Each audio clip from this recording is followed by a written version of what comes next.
आज फिर हम लोग पैसिव वॉइस पर चर्चा करें। इसके पहले वाले वीडियो में हम लोगों ने पैसिव वॉइस सिंपल प्रेजेंट का पैसिव वॉइस कैसे बनेगा उसको हम लोगों ने देखा। अब आज इस वीडियो में हम लोग देखें कि प्रेजेंट प्रोग्रेसिव या प्रेजेंट इम्परफेक्ट नाम है अलग अलग, ध्यान रखते रहिएगा।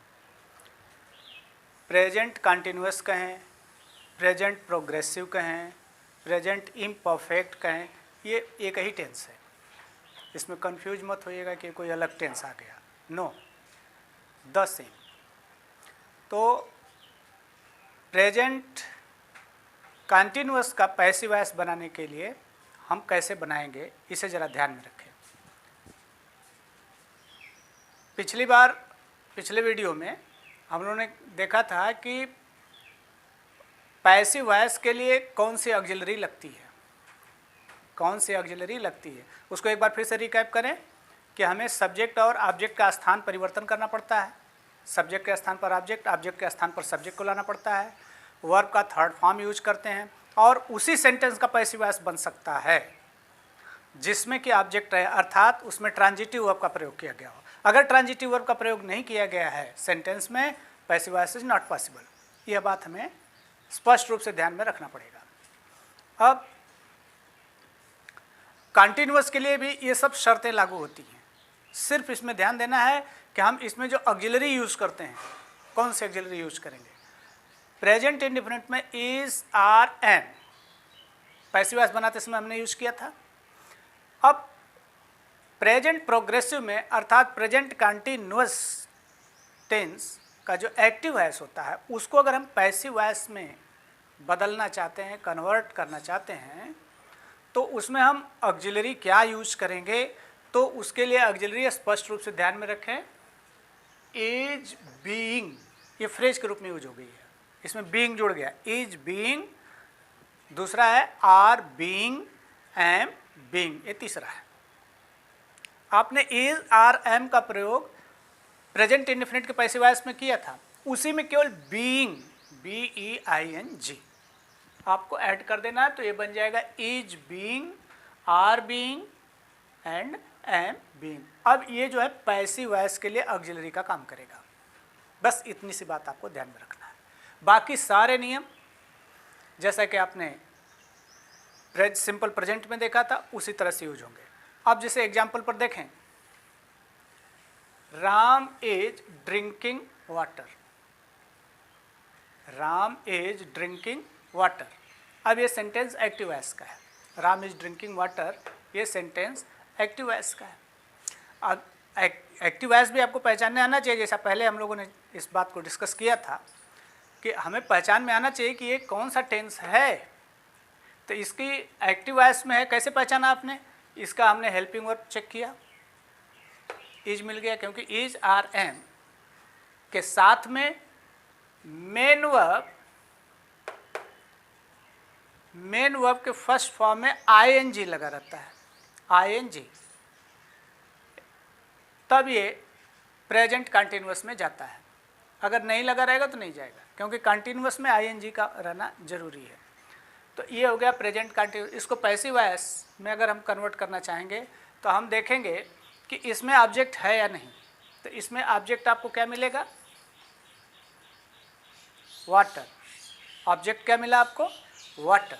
ऑब्जेक्ट तो पहचानते होंगे ना, ऑब्जेक्ट की पहचान पर इसके पहले चर्चा हुई, पहले भी हुई थी कि ऑब्जेक्ट कैसे पहचानेंगे।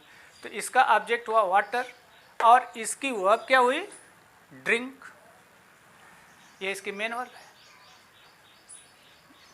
तो ये कैसी वर्ब होगी आप समझ सकते हैं। अभी जो हम लोग प्रेजेंट इंडेफिनिट का पैसिव वॉइस बना रहे थे तो उसमें कंडीशन था कि जब तक ट्रांजिटिव वर्ब नहीं रहेगी तब तक पैसिव वॉइस नहीं बनेगा। तो इसका मतलब अगर ये ऑब्जेक्ट है इसमें तो ये वर्ब भी ट्रांजिटिव है। अब इसका पैसिव वॉइस आप बना सकते हैं।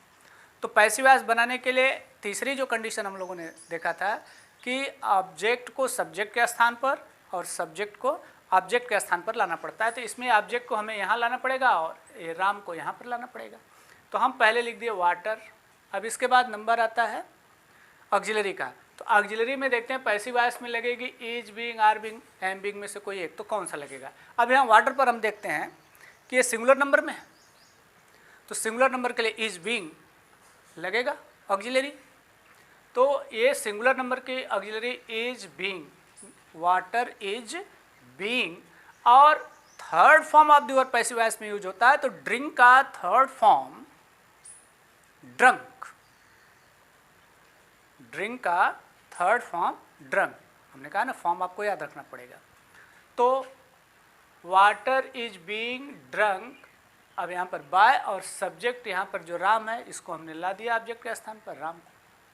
अब ये राम वही नाम वही आ गया, इसमें ऑब्जेक्टिव केस ये बन गया। जब ही ऑब्जेक्ट के स्थान पर लिखा जाएगा नाउन को, वो ऑब्जेक्टिव केस का रूप ले लेता है, उसमें आपको कुछ करना नहीं होता है, केवल लिख देना है।